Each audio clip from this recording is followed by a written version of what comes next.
Zoe-Anna, how 2020 has seen victim consciousness exploding.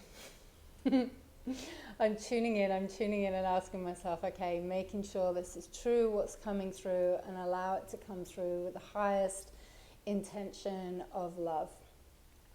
Having been someone that played the victim role for so long and mastered so many different masks, patterns, it's been really interesting to watch what's been playing out of 2020. Because of the so-called pandemic, or the things that have been shifting, and what's been shifting and evolving in consciousness, we're having this wave now where more and more people are becoming aware. More and more people are like, I want to be able to serve. I want to serve. And there's been like this bypass, this spiritual bypass, with actually really, really going deep, deep into their own inner work and transcending the shadows and the patterns that are playing out and the programs that are playing out, i.e.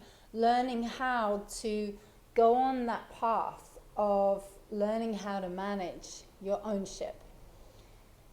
Not just over a weekend, not just over a few days, certainly not from watching a YouTube video, from that really, really deep inner work.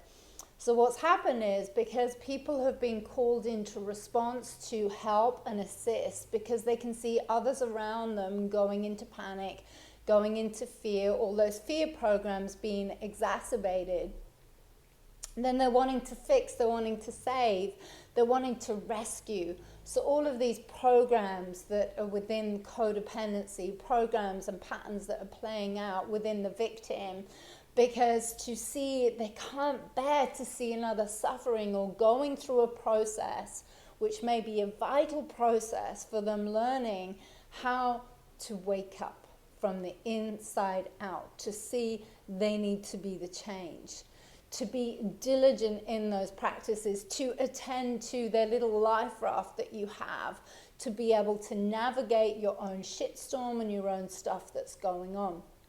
So we've had this call to response, which is and it's beautiful to see so many people leaping into that. And there is a vital bit that they've learned that they haven't addressed within. It's that pattern of wanting to help others, of care for others or save others. And when you look at it on a deep, deep level, when you rewind, when you look at the core, the root core of that, it's usually because they don't do it in themselves, and they're doing that because it feeds their specialness. It makes them feel worthy. It makes them feel needed. It makes them feel wanted. On a deep, deep subconscious level, there is still a program of helplessness, hopelessness, worthlessness. So then they're wanting to do it for others, because to feel into that within self is death itself. There will be this dissolution, there will be this discomfort, there will be this vomiting from the inside out, to sit in the discomfort and see the patterns and see the programs playing out. There's like this power struggle then created from that. I'm going to help you, I'm going to help you, I'm going to save you. Come over here. We're all the struggles, over here, we're over here. We're all the struggles, we're all into fake love, like, we'll love you. Let's all. And you're getting on a ship where the ship is sinking. Everybody's scrambling onto each other.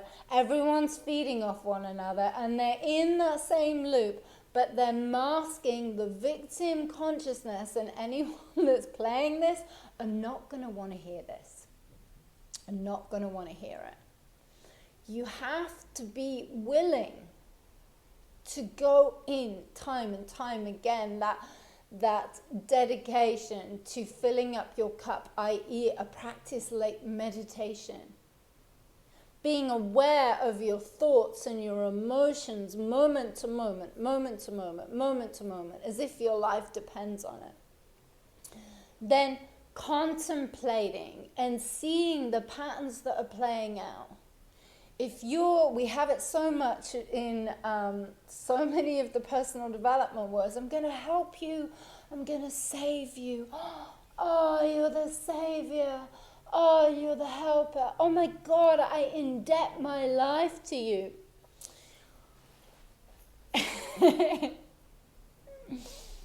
You have to learn to save yourself.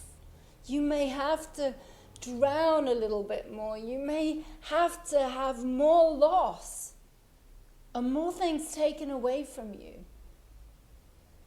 To be stripped bare until you realize you have to be the change. And that may mean shifting from that survival paradigm of the first chakra, which is about survival. From there to transcend from there, you have, there's a leap, there's a step of learning how to put on your own oxygen mask, of making yourself number one. You cannot save and fix others and assist them until you can do it yourself. It is feeding the victim consciousness. It's feeding it. And it's not shifting it. You have to be willing to book that and make yourself number one. You cannot serve others until you've fully learned to do that in yourself.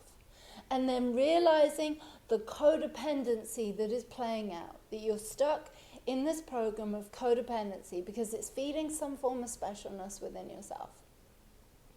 It's feeding the patterns, it's feeding the programs, it's feeding the belief system. And about going in and learning how to rewire them and defragment them and deprogram them so you're not being run on this autopilot of constantly feeling. For you to feel a certain way has to be something from someone or something external to you.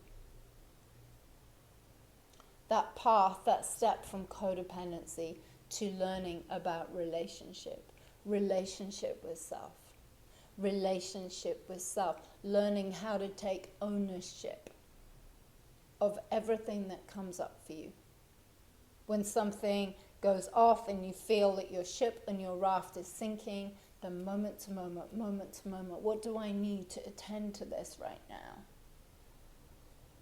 If you're feeling uncomfortable with a situation, stepping away from it, rather than asking someone else to constantly give you the answers. Surround yourself with people, not like-minded people, if you want to shift. If you're surrounding yourself with like-minded people, as you shift and as you grow, then that circle is going to change. And if you have fear of changing that circle, well, then you will stay the same as the like-minded. You want to step into circles of likewise, of people that are going to shift you, they're going to challenge you, they're going to trigger you. So you start to really shift. And you start to address your own helplessness within, your own worthlessness. Care, but not that much. Meaning learn how to care for your ship as the highest piece of real estate until it's so ingrained that it's something that's so natural that it's as normal as you getting up and brushing your teeth.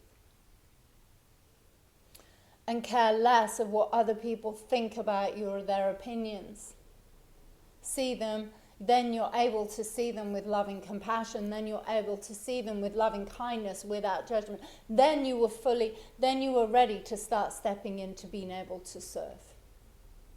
You cannot serve if you're going to jump in the ocean every time, because you will get drowned again and again. You will get sucked dry. And it takes courage to be that bridge from people that are in victim consciousness, for then taking them into that place where they really, truly start to shift from the inside out. As when you challenge people, they don't want to see it. They don't want to shift from there. So they will throw things at you. They will blame you. You could be... I've had it with ex-clients. I'm like the greatest thing that came along to them. They love it. They love being in all the light. And then when they're challenged on something, or they don't get that need met by their looking for it from me or for someone outside of themselves, They don't like it. They'll throw everything at it and they will see it as the enemy. And we have this building and building. We're seeing an increase. I'm seeing an increase on different platforms of this victim consciousness. And I'm seeing people courageously, and this is beautiful, stepping up and sharing their story, but they're still sharing their story from an aspect of woundedness. The wounded healer that hasn't fully transcended and has not healed those aspects, and maybe that's a part playing out. I'm seeing people coming through, and then it's like this, I'm going to be serving, I'm going to be helping people, I'm going to be saving people for free. There is no energy exchange. So again, there's no worth, there's no that, how can I put it? They're not valuing that. They're not valuing it within themselves. It's like this saving and helping to mask what's actually happening on the inside. And I can feel it, I can see it.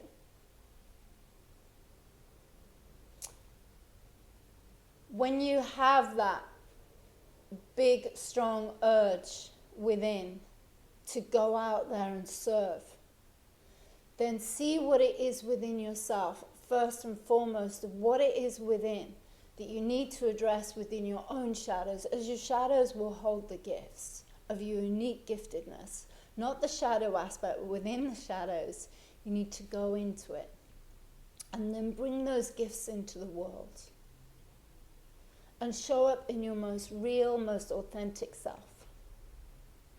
And that will constantly shift and change and shift and change.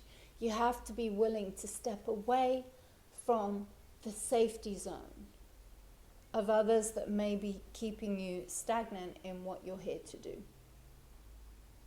And this is why many stay in that, because they don't have the courage to step away from the group.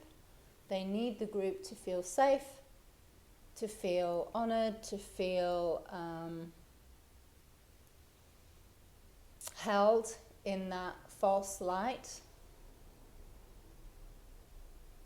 As it takes courage when you start shining the light on all the things that you play out.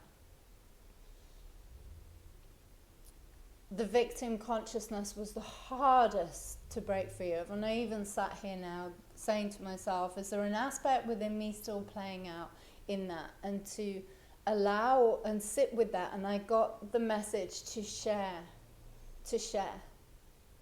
To know that what will flow through will be divine for this moment. And that is enough. If it impacts one person, great. If it triggers someone else, great.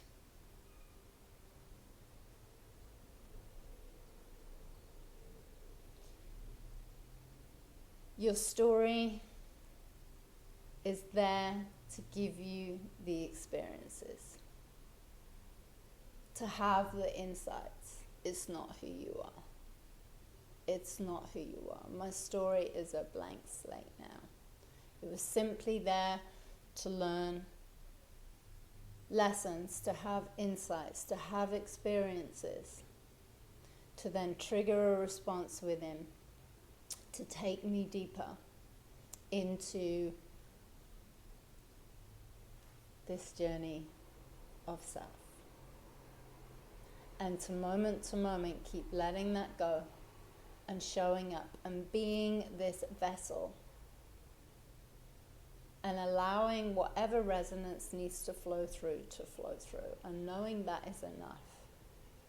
I'm not here to fix anyone. I'm not here to save anyone. And I definitely don't jump in the ocean. I will give you tools. I will guide you. And I will hold space. So you get to unravel. And you get to find your way out of that. And sometimes you need to get lost in that. Sometimes you need to feel like you are losing your mind, that you're meeting that veil of confusion. That is a beautiful place to be in, because it means you're about to have a breakthrough. You're about to learn something and get an insight. And there's no greater gift than to have that inside within yourself rather than being spoon-fed. If this triggered something, if you like my work, feel free, have a look on my website, have a read through. I always say to people, you've got to resonate with it. You'll either feel it as a yes or a no, and go with that. Allow that to be your inner guidance system. Have a magical day, and if you're not subscribed, please subscribe to the channel, like and share, and see you soon. Bye.